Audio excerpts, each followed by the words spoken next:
তোমরা দেখছো target biology. আমরা এনসিইআরটির যে সিরিজটা আনছিলাম ক্লাস 11 এর কন্টিনিউ করছিলাম। আমরা ক্লাস 12এও দু একটা ভিডিও দিয়েছি। এখন ক্লাস 12এর ফার্স্ট চ্যাপ্টার থেকে আমরা আবারও শুরু করছি। মাঝের ওই চ্যাপ্টারটা আমরা কমপ্লিট করব, হেরিডিটি অ্যান্ড ভ্যারিয়েশন। তো আজকে এই ভিডিওতে আমরা ক্লাস 12এর রিপ্রোডাকশন ইন অর্গানিজম, প্রথম যে চ্যাপ্টারটি রয়েছে রিপ্রোডাকশন ইন অর্গানিজম, সেটাতে বাংলাতে কনভার্ট করে আমরা লাইন বাই লাইন বুঝে নেব। আমরা জানি প্রত্যেকেই যে এনসিইআরটি নিট পরীক্ষার জন্য কতটা গুরুত্বপূর্ণ, আর সেই হিসাবে এই টপিক মানে এই ভিডিওতে আমরা যে টপিকটুকু রেখেছি সেটা হলো ইন্ট্রোডাক্টরি যে পার্ট রয়েছে সেই ইন্ট্রোডাকশনটা এবং অ্যাসেক্সুয়াল রিপ্রোডাকশনের যে পার্ট রয়েছে সেই পার্টটা নিয়ে আমরা আলোচনা করব, যেটা এনসিইআরটি পেজ নাম্বার 1 নম্বর থেকে 8 নম্বর পেজ পর্যন্ত রয়েছে। দেখো, প্রথমেই ইউনিট 6 বলা হচ্ছে, তার কারণ হলো 5টা ইউনিট 11-এ ছিল, সেই জন্য ইউনিট 6 12-এর প্রথম ইউনিট হিসেবে রয়েছে। রিপ্রোডাকশন যে জায়গায় শুরু হচ্ছে, এখানে রিপ্রোডাকশনের প্রথম যে জায়গাগুলো রয়েছে সেগুলো ডিসকাস করার আমার মনে হয় না খুব একটা প্রয়োজন আছে। তো তার বাংলাতে কনভার্ট করে আমরা দিয়ে দিয়েছি, তোমরা ইচ্ছা করলে একবার গল্পের মতো পড়ে নিতে পারো, খুব বেশি প্রয়োজন হবে না। এই যে প্রথম যে পার্টগুলোর কথা বলছি এই পার্টগুলো খুব একটা প্রয়োজন হবে না। এই পার্টগুলো তোমরা একবার করে দেখে নেবে। এখানেও বিভিন্ন সায়েন্টিস্টের তাদের রিসার্চ ওয়ার্ক, তারা কীভাবে কাজ করেছেন, কোন কোন জিনিসের উপর কাজ করেছেন, এই রিপ্রোডাকশন ইন অর্গানিজমের উপর বেস করে সেগুলো প্রথম দিকে দেওয়া রয়েছে। আমি বলবো এই পর্যন্ত তোমরা একবার ভিডিওটা পিডিএফ লিঙ্ক এই ডেসক্রিপশন বক্সে শেয়ার করা থাকবে, সেখান থেকে তোমরা চেক আউট করে নিও।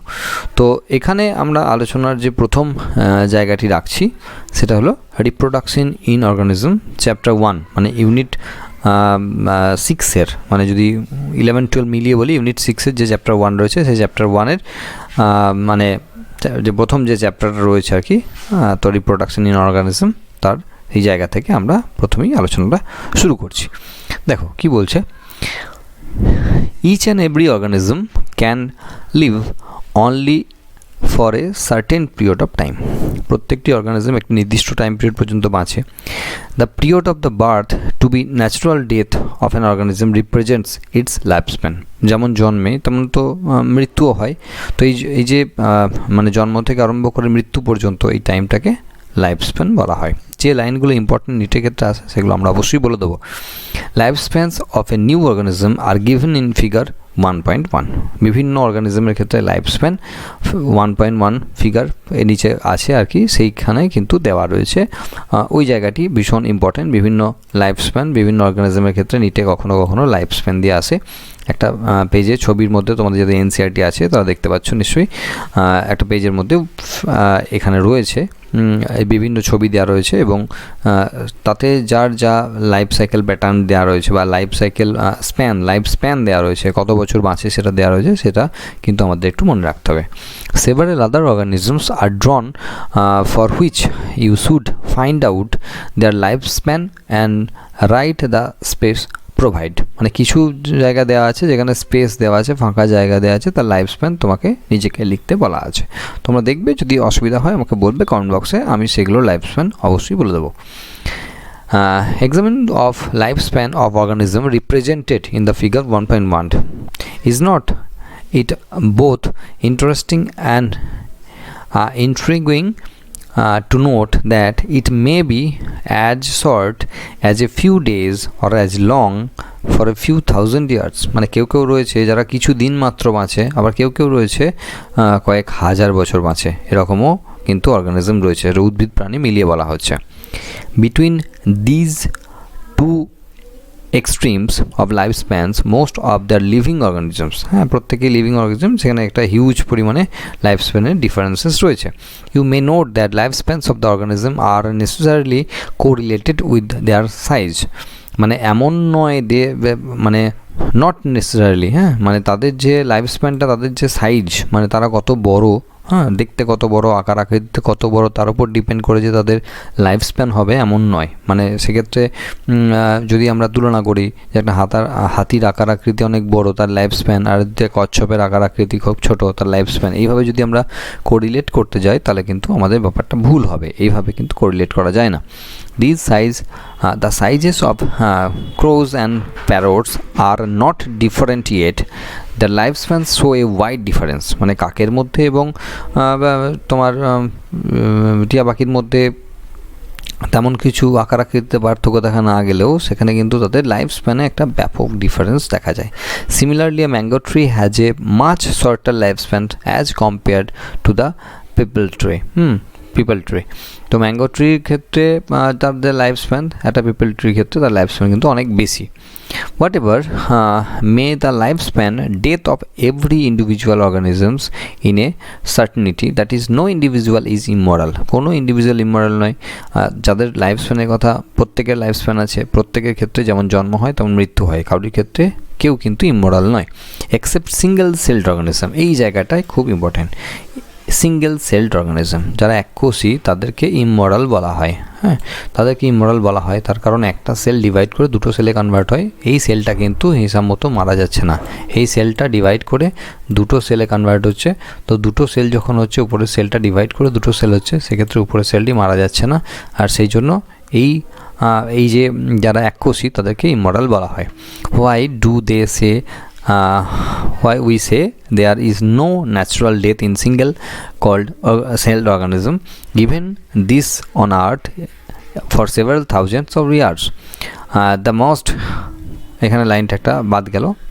given this reality you have even ever wondered how vast number of plants and animal species have existed on the earth for several thousand years?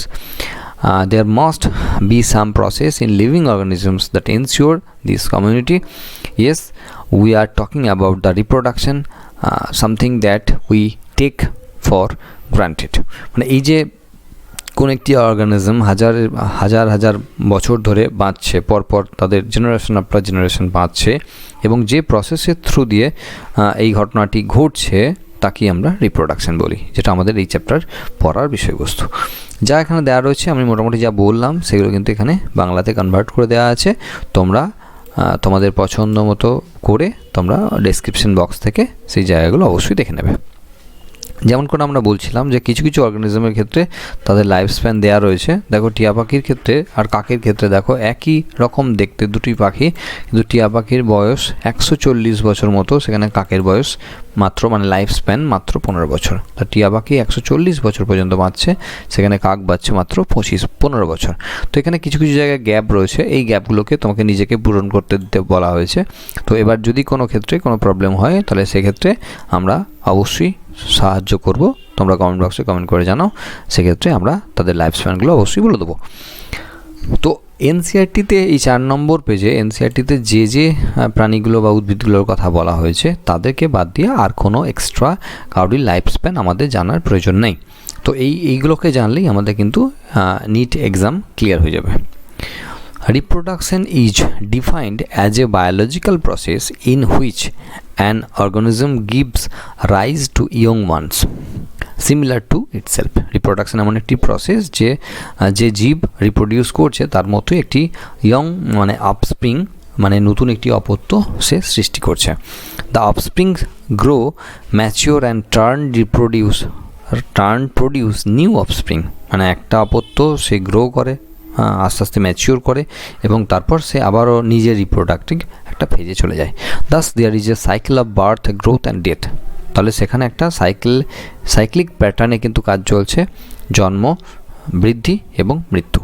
Reproduction এনাবলস the community of the species generation after generation. Reproduction একটি কমিউনিটির ক্ষেত্রে, একটি প্রজাতি নিয়ে যে community হয় সেই community generation after generation কিন্তু এভাবে চলছে through reproduction. You will study later in Chapter 5, Principle of Inheritance and Variation, how genetic variation is created and inherited due to reproduction. রিপ্রোডাকশনের সময় কিভাবে বিভেদ তৈরি হয় এবং জেনেটিক রিকম্বিনেশন কিভাবে হয়, নতুন নতুন ক্যারেক্টার কিভাবে আসে, সেটা আমরা চ্যাপ্টার 5, যেখানে principle of inheritance and variation যে চ্যাপ্টারটি রয়েছে, বংশগতির যে প্রথম চ্যাপ্টারটি রয়েছে, সেই চ্যাপ্টারতে আমরা ডিটেলসে আলোচনা করব। There is a large diversity in biological world and each organism has evolved its own mechanism to multiply and produce offspring. Biological ওয়ার্ল্ডের মধ্যে একটা ব্যাপক ডাইভার্সিটি রয়েছে, একটা বৈচিত্র্যতা রয়েছে, এবং প্রত্যেকটি অর্গানিজম তাদের কিন্তু নিজস্ব মেকানিজম ফলো করে তারা কিন্তু নিজেদেরকে মাল্টিপ্লাই করে বা সংখ্যা বৃদ্ধি করে এবং নতুন নতুন অপত্য তৈরি করে। The organisms habitat, its internal physiology and several other factors is collectively responsible for how it reproduces. মানে একটা অর্গানিজমের ক্ষেত্রে তার মানে কোথায় বাস করে, তাদের স্বভাব কেমন, তাদের ইন্টারনাল ফিজিওলজি কেমন, তারা বিভিন্ন ফ্যাক্টর সেখানে কিন্তু একসঙ্গে কিন্তু তার রিপ্রোডাকশনের ক্ষেত্রে একটি ভূমিকা পালন করে। Based on their whether there is a participation of one organism or two in process of reproduction, it is of two types: when offspring produced by single parent or without the involvement of gamete formation, the reproduction is called asexual. এই line থেকে আমরা নিটের জন্য তুলে নেব, when offspring is produced by a single parent একটি মাত্র parent থেকে, বা without the involvement of gamete formation, কোনো গ্যামেট ফর্মেশন হচ্ছে না যে রিপ্রোডাকশনের ক্ষেত্রে, তাকে আমরা বলবো অ্যাসেক্সুয়াল রিপ্রোডাকশন। একে আমরা অ্যাপোগ্যামিও বলি। অ্যাপো মানে ব্যতীত, গ্যামি মানে গ্যামেট ফর্মেশন।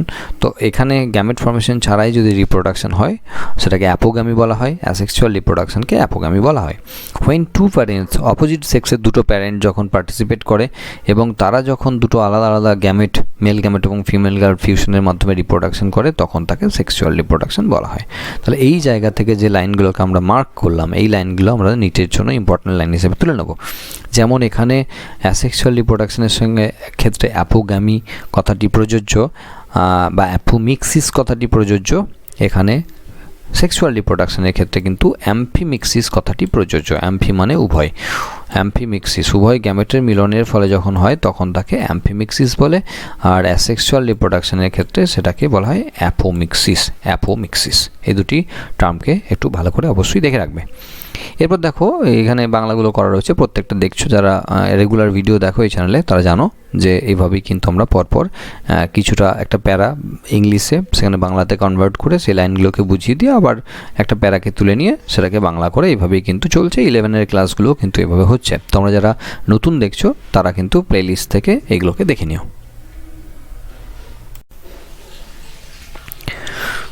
তো এখানে অ্যাসেক্সুয়াল রিপ্রোডাকশন আমাদের প্রথম শুরু হচ্ছে, যেখানে অ্যাসেক্সুয়াল রিপ্রোডাকশন নিয়ে আমরা আলোচনা করব। তো কি বলা হচ্ছে এখানে, in this method a single individual or parent is capable of producing offspring. এই পদ্ধতির মাধ্যমে একটি সিঙ্গেল ইন্ডিভিজুয়াল নতুন অফস্প্রিং বা অপত্য তৈরি করতে পারে। As a result of offspring that are produced are not only identical to one another but also exact copies of their parent. মানে এই যে অপত্যগুলো তৈরি হয় তারা পরস্পরের সঙ্গে একই রকম দেখতে তা নয়। মানে এখান থেকে ধরো একটি প্যারেন্টের কাছ থেকে ধরো এরকমের 5টা অপত্য তৈরি হয়েছে। তো এই 5টি অপত্য পরস্পরের সঙ্গে যে একই তা নয়, মানে এর সঙ্গে এই যে হুবহু এক তা নয়, সঙ্গে তার যে প্যারেন্ট থেকে তৈরি হয়েছে তার সঙ্গেও হুবহু মিল রয়েছে। Are this offspring likely to be genetically identical or different, মানে তারা জিনগতভাবে এরা কি এক না আলাদা সেটা জানতে চাওয়া হয়েছে। অবশ্যই তারা এক। দ্য টার্ম ক্লোন, খুব ইম্পর্ট্যান্ট টার্ম এখানে নিটের ক্ষেত্রে থাকবে, সব পরীক্ষার ক্ষেত্রেই থাকবে ক্লোন কথাটি। সেটা হলো is used to describe such morphologically and genetically similar individual. এই যে অঙ্গসংস্থানিকভাবে এবং জিনগতভাবে এই যে সিমিলার ইন্ডিভিজুয়াল রয়েছে এদেরকে আমরা বলি ক্লোন। তো ক্লোন টার্মটি অ্যাসেক্সুয়াল রিপ্রোডাকশনের ক্ষেত্রে ব্যবহার করা হয়, যেখানে নতুন অর্গানিজমটি এবং যে এলো এবং তার যে প্যারেন্ট তারা হুবহু এক থাকে। এখানে 1.2তে একটা ছবি দেওয়া রয়েছে, ইস্টের ক্ষেত্রে তাদের বার্ডিং পদ্ধতির ছবি দেওয়া রয়েছে। তো সেই ছবি নিয়ে আমরা আলোচনা করব। অ্যামিবার ক্ষেত্রে দ্বিবিভাজনের ছবি পরবর্তী অংশে রয়েছে, এখানে আমরা একসঙ্গে কাটিংয়ে দেখিয়েছি। তো আমরা বলে নিই এখানে আগে, তারপরে সেই জায়গায় আসছি। Let us see how widespread asexual reproduction is.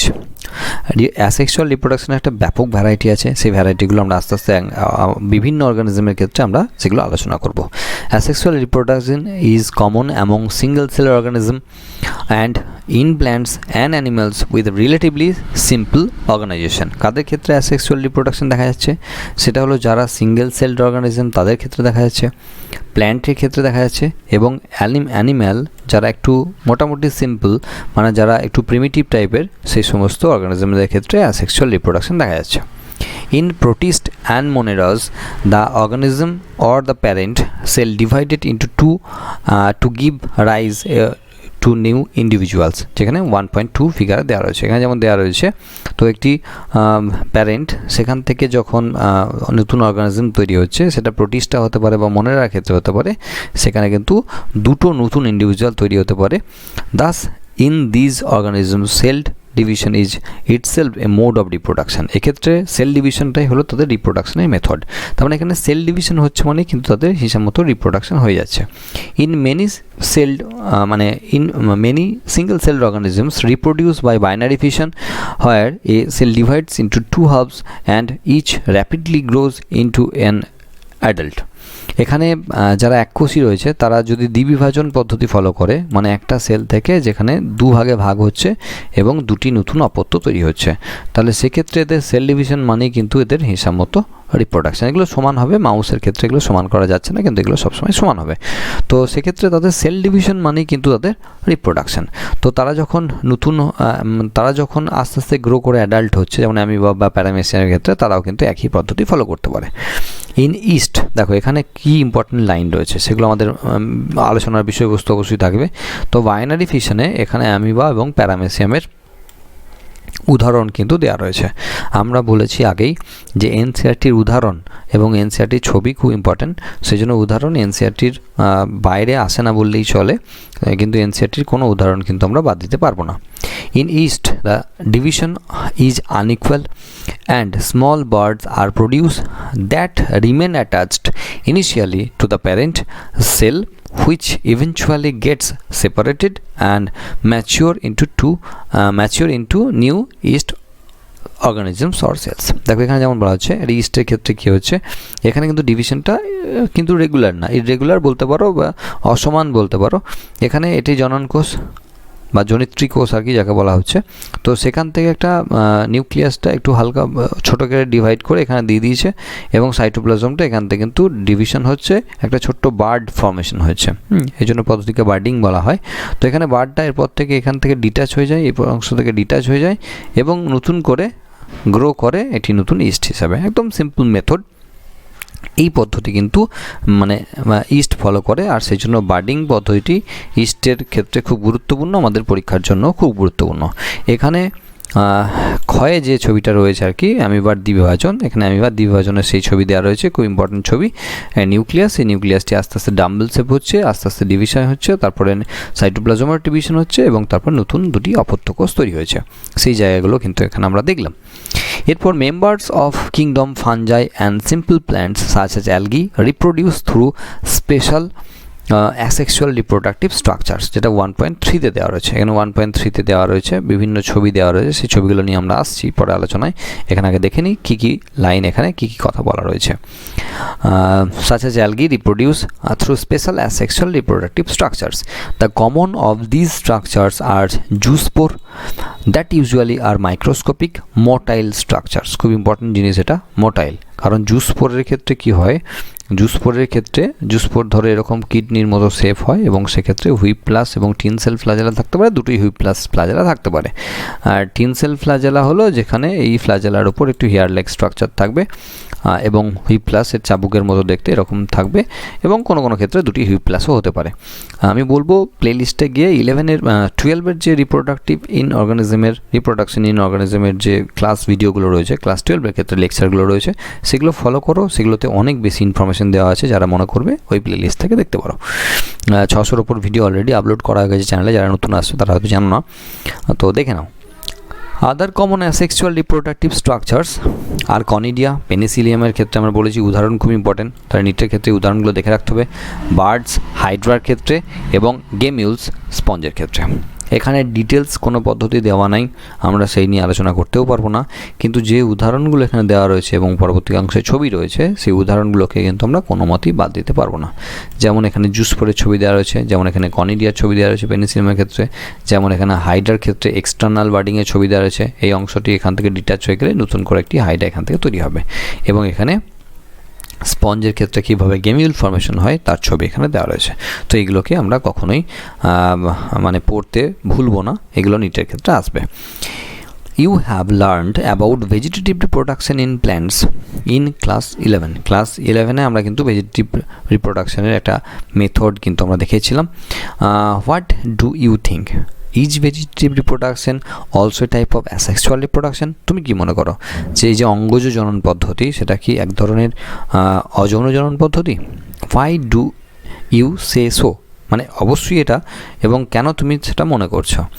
Is the term clone applicable to the offspring formed by vegetative reproduction?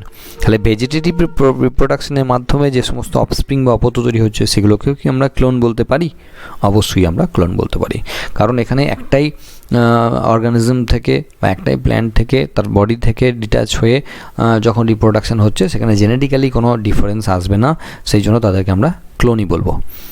While in animals and other simple organisms, the term asexual is used unambiguously. তো যেখানে simple organism যারা রয়েছে এবং অ্যানিমালসের ক্ষেত্রে যে asexual reproduction রয়েছে তাদেরকে কিন্তু আমরা একইভাবে এখানে ইউজ করব। In plants the term vegetative reproduction is frequently used.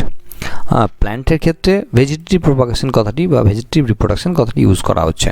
In plants the units of vegetative propagation such as runner, rhizome, সাকার, টিউবার, অফসেট, বাল্ব, এই ধরনের যে টার্মগুলো, উদাহরণগুলো খুব ভালো করে দেখে রাখবে। রানার কোথায় উদাহরণ, মানে রাইজোমের উদাহরণে কে রয়েছে, সাকার, টিউবার, অফসেট, বাল্ব কার কী উদাহরণ আছে অবশ্যই খুব ভালো করে দেখতে হবে। যেখানে 1.4-এ যে ছবিগুলো দেওয়া হয়েছে, 5টা ছবি এখানে দেওয়া রয়েছে, আরও অনেক কিছু থাকে, যেমন ধরো কর্ম এখানে দেওয়া নেই। তো এই জায়গাগুলো যেগুলো থাকছে না, স্টোলন দেওয়া নাই এখানে, এই জায়গাগুলো না পড়লেও চলে যাবে নিটের ক্ষেত্রে, কিন্তু যেগুলো ছবি দেওয়া রয়েছে সেগুলো কিন্তু আমাদের অবশ্যই পড়তে হবে। তো এই যে স্ট্রাকচারগুলো রয়েছে এগুলো কিন্তু প্রত্যেকেই কিন্তু নতুন নতুন অর্গানিজম তৈরি করছে।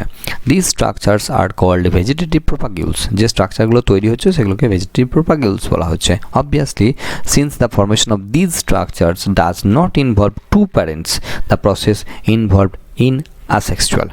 যেহেতু এখানে দুটো প্যারেন্টের কোনো ব্যাপার নেই, একটাই প্যারেন্ট থেকে তৈরি হচ্ছে, সেই জন্য এই প্রসেসকে আমরা কিন্তু অবশ্যই অ্যাসেক্সুয়াল রিপ্রোডাকশনের প্রসেসই বলবো। যেমন এখানে টিউবারের ছবি দেওয়া রয়েছে, আলুর ক্ষেত্রে দেওয়া রয়েছে, এখানে রাইজোমের আদার ক্ষেত্রে ছবি দেওয়া রয়েছে, এখানে অ্যাগেভের ছবি দেওয়া রয়েছে, এখানে পাথরকুচি বা ব্রাফাইলামের ছবি দেওয়া রয়েছে, এবং এখানে কচুরিপানার রাষ্ট্রধাবকের ছবি দেওয়া রয়েছে। তো এই ছবি মানে এই জায়গাগুলো আমরা অবশ্যই বাদ দেব না, তোমরা খুব ভালো করে এখানে পড়ে রাখবে। তো এখানে এর পরের যে প্যারা রয়েছে সেই পরের প্যারাতে আমরা আসবো। এখানে বলছে you must have heard about the scourge of the water bodies or about the terror of Bengal. এখান থেকে কোশ্চেন আছে টেরর অফ বেঙ্গল কাকে বলা হয়। ইচোনিয়া মানে ওয়াটার হায়ান্থ মানে কচুরিপানাকে বলা হয় এখানে টেরর অফ বেঙ্গল। তার কারণ কি? সেটা হলো যে সমস্ত জায়গায় স্ট্যাগড ওয়াটার থাকে, জমা জল থাকে, সেই জায়গায় কিন্তু এখানে প্রচুর রেটে এরা গ্রো করতে পারে এবং সেই সমস্ত জায়গাগুলোকে পুরো ভর্তি করে দেয়, এবং সেই জন্য এখানে টেরর অফ বেঙ্গল বলা হয়। এই লাইনগুলো পড়লে আমরা বুঝতে পারবো যে কী বলতে চাওয়া হচ্ছে। This is nothing but a aquatic plant water hyacinth. কচুরিপানার ক্ষেত্রে বলা হচ্ছে এটা, which is one of the most invasive weeds found growing however there is standing water. যে জায়গাতে জল জমে থাকে সেই জায়গাতে কিন্তু ইনভ্যাসিভ উইডস গ্রোথ করে, প্রচুর আগাছা হিসাবে এরা জন্মায়, এবং খুব তাড়াতাড়ির মধ্যে কিন্তু এই অ্যাকোয়াটিক স্পেস যেটা রয়েছে সেটাকে ভর্তি করে দেয়। It drains oxygen from the water. এই লাইনগুলো ইম্পর্টেন্ট। এখানে প্রথম তো টেরর অফ বেঙ্গল কাকে বলা হয় সেটা ইম্পর্টেন্ট লাইন, তারপরে কী কারণের জন্য এরা আমাদের ক্ষতি করছে সেই লাইনগুলো এখানে ইম্পর্টেন্ট। যেমন এই drains oxygen from the water, জলের মধ্যে যে ডিজলভ অক্সিজেনগুলো রয়েছে সেগুলো কিন্তু এরা আস্তে আস্তে পুরোপুরিভাবে অ্যাবজর্ব করে নেয়, সেই জন্য কিন্তু এখানে একটা গুরুত্বপূর্ণ ক্ষতি করে। Which leads to death of fishes. বিভিন্ন মাছেদের ক্ষেত্রে মৃত্যুর কারণ হয়, কারণ মাছেরা ডিজলভ অক্সিজেন থেকেই অ্যাকচুয়ালি অক্সিজেন তারা নেয়, এবং সেক্ষেত্রে মাছেরা তাদের যে অক্সিজেনটা প্রয়োজন সেই অক্সিজেনটা সেখান থেকে পায় না। You will learn more about it in chapter 13 and 14। 13 এবং 14 নম্বর চ্যাপ্টারতে এ নিয়ে ডিটেলস আলোচনা হবে। You may find it interesting to know that this plant was introduced in India because of its beautiful flowers and shape of leaves। এর যে পাতার যে একটা নির্দিষ্ট আকৃতি এবং এই যে সুন্দর ফুল এর জন্য কিন্তু এটা ইন্ডিয়াতে ইন্ট্রোডিউস করা হয়েছিল, বাইরে থেকে আনা হয়েছিল ইন্ডিয়াতে। Since it can propagate vegetatively as a phenomenal rate and spread all over the water body in short period of time, it is difficult to get rid of them. এরা এত সহজে এত তাড়াতাড়ি ভেজিটেটিভ প্রোপাগেশন করতে পারে বা vegetative reproduction করতে পারে যে খুব কম সময়ের মধ্যে এরা গোটা সেই যে জায়গায় জন্মাচ্ছে সেটা গোটা ওয়াটার বডিটাকে ভরিয়ে ফেলে এবং এদেরকে নির্মূল করা প্রায় অসম্ভব। তো এই লাইনগুলো দেওয়া রয়েছে, তার মধ্যে ইম্পর্টেন্ট লাইনগুলো এখানে আমরা উল্লেখ করে দিয়েছি, তোমরা অবশ্যই সেগুলো কিন্তু দেখে নেবে।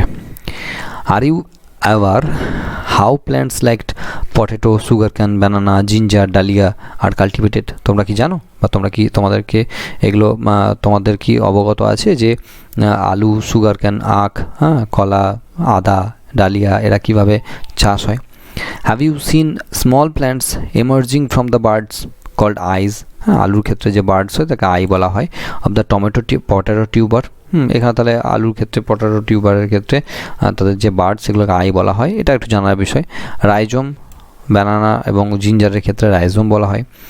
When you carefully try to determine that the site of the origin of the new plantlets of the plants listed above, you will notice that they are invariably arise from the nodes present in the modified stem of the plants.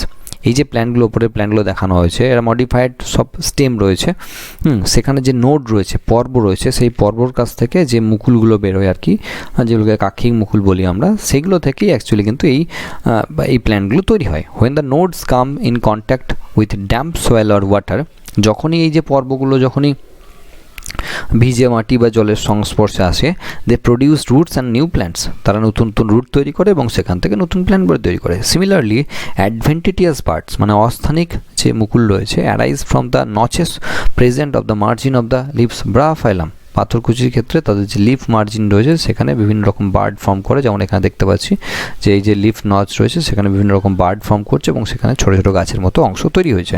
ঠিক আমরা আদার ক্ষেত্রেও কিন্তু দেখছি এগুলো nodal reason, যেগুলো দাগ দেওয়া রয়েছে এবং সেই নোডাল রিজন থেকে রুট ফর্ম করছে। তো এগুলো বিভিন্ন ধরনের উদাহরণ এখানে দেওয়া রয়েছে, আমরা অবশ্যই এগুলো করব। This ability is fully exploited by gardeners and farmers for commercial propagation of such plants. এই ধরনের প্ল্যান্টকে লাগাতে গেলে যারা চাষি রয়েছে তারা কিন্তু এখানে এই পদ্ধতিগুলোকেই ফলো করে, যে যে জায়গা থেকে তারা যে অংশগুলো থেকে তারা রুট ফর্ম করছে সেই জায়গাগুলো কেটেই বসানো, এটাই কিন্তু মোটামুটি নিয়ম। It is interesting to note that asexual reproduction is common method of reproduction in organisms that have a relatively simple organization like algae and fungi, and that they shift to asexual method of reproduction just before the onset of the adverse condition. মানে এই যে asexual রিপ্রোডাকশনের method সেটা কিন্তু দেখা যাচ্ছে যে সাধারণত যাদের গঠন খুব সহজ সরল তাদের ক্ষেত্রেই জেনারেলি এই অ্যাসেক্সুয়াল মেথডগুলো ফলো হচ্ছে। যেমন অ্যালগি রয়েছে, ফানজাই রয়েছে, তারা কিন্তু সেক্সুয়াল মেথডকে ফলো করার আগেও কিন্তু তারা অ্যাসেক্সুয়াল মেথডকে ফলো করতে বেশি পছন্দ করে যখন কন্ডিশন অ্যাডভার্স রয়েছে, প্রতিকূল রয়েছে। তার কারণ সেক্ষেত্রে খুব সহজেই রিপ্রোডাকশন মেথডকে তারা ফলো করতে পারে, অর্গানিজম মাত্র একটা লাগে, এটাও একটা ব্যাপক অ্যাডভান্টেজ তারা পায়, সেই জন্য তারা ওই পদ্ধতিকে মোটামুটি ফলো করতে চায়। Find out how the sexual reproduction এনাবলস these organisms to survive during unfavourable condition. তো আমরা এরপরে দেখব যে এই সমস্ত প্রতিকূল পরিবেশে যৌন জনন কীভাবে এই সমস্ত জীবেদের বেঁচে থাকতে সাহায্য করে, সেটা আমরা পরবর্তী অংশে দেখব। Why is sexual reproduction favored under such condition? Asexual as well as sexual methods of reproduction are exhibited by the higher plants. উচ্চ শ্রেণীর যারা উদ্ভিদ রয়েছে তারা একই সঙ্গে যৌন জনন এবং যৌন জনন দুটো পদ্ধতিতেই কিন্তু জনন কার্য সম্পন্ন করতে পারে। তাহলে প্ল্যান্টের ক্ষেত্রে কিন্তু অপশন অনেক বেশি রয়েছে। On the other hand only sexual mode of reproduction is present in most of the animals. এই লাইনগুলো খুব গুরুত্বপূর্ণ, এখান থেকে এই শেষ পর্যন্ত লাইনগুলো, যে অ্যাসেক্সুয়াল মেথড যাকে আমরা ভেজিটেটিভ প্রোপাগেশন বলছি সেটা এবং সেক্সুয়াল মেথড, এই দুটো মোড যেমন প্ল্যান্টের ক্ষেত্রে গুরুত্বপূর্ণ, হায়ার প্ল্যান্টের ক্ষেত্রে এই দুটো পদ্ধতি ফলো করে, তেমনই কিন্তু শুধুমাত্র সেক্সুয়াল মোডকে ফলো করে অ্যানিমালরা, হায়ার ক্লাসের যে সমস্ত অ্যানিমাল রয়েছে তারা। তো এই মোটামুটি অ্যাসেক্সুয়াল রিপ্রোডাকশনের যে মেথড বা অ্যাসেক্সুয়াল রিপ্রোডাকশনের পার্ট আমাদের পেজ নাম্বার 8 পর্যন্ত রয়েছে। তো এই হলো মোটামুটি এই ভিডিওর বিষয়বস্তু অ্যাসেক্সুয়াল রিপ্রোডাকশন। এরপরে সেক্সুয়াল রিপ্রোডাকশনের পার্টটাকে আমরা 2টো পার্ট বা 3টে পার্টে ভাগ করে পরবর্তী ভিডিওগুলো আনবো। তোমাদের ক্ষেত্রে এগুলো কতটা গুরুত্বপূর্ণ সেগুলো অবশ্যই জানাতে ভুলবে না। আর যদি কোনো সাজেশন থাকে সেটা দিতে পারো। অনলাইন ক্লাসের জন্য জয়েন করতে পারো, নোটসের জন্য তোমরা যোগাযোগ করতে পারো। এই পদ্ধতিগুলো রয়েছে, তোমরা ফলো করতে পারো। ডেসক্রিপশন বক্সে লিঙ্ক দেওয়া রয়েছে, সেটাকে তোমরা ফলো করো, সেখান থেকে এর PDF লিঙ্কটা তোমরা ডাউনলোড করতে পারবে। তো চলো নেক্সট ভিডিওতে আবারও এই বিষয় নিয়ে আলোচনা হবে। ততক্ষণ পর্যন্ত ভালো থেকো।